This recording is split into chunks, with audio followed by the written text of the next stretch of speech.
Tony Curtis died a couple days ago, and looking about him, it reminds me of the book we wrote about the Mirage Man.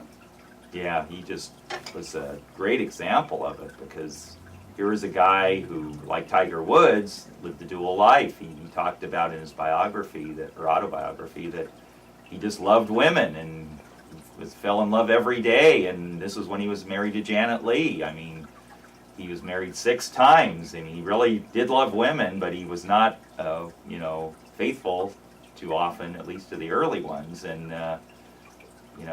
we talk about the Mirage Man, that they have to kind of live this dual life and be kind of distant, and obviously he was very distant to his children from his first marriage. And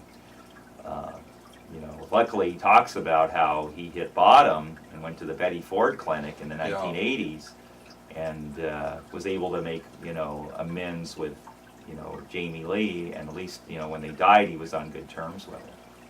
Yeah, it's amazing, the Mirage Men, and so many of them, I think, have the right intentions. They really love their wife or the spouse or the significant other, but they tend to lose it. They just can't continue because they've created this mirage and they can't keep it up.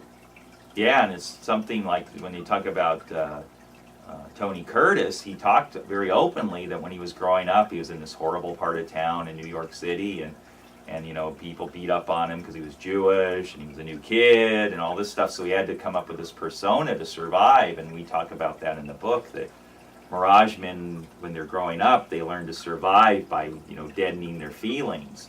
But the problem is then when they get in a relationship, they're deadened too. Well, they haven't learned to open up. They haven't learned what creates long-term intimacy is being able to open up about ourselves and being comfortable. And imagine the guys that like Tony, who never learned how to do it growing up. How are they going to learn it when they grow up? Yeah, and then unfortunately for Janet Leigh, when she married him, she thought, here's this wonderful guy, handsome, suave, one of the top, movie stars of the 50s, and she thought he was her dream guy, or Prince Charming by any measure. But it turned out he was falling in love with new women every day, and eventually it destroyed their marriage. Too much wine, too much women.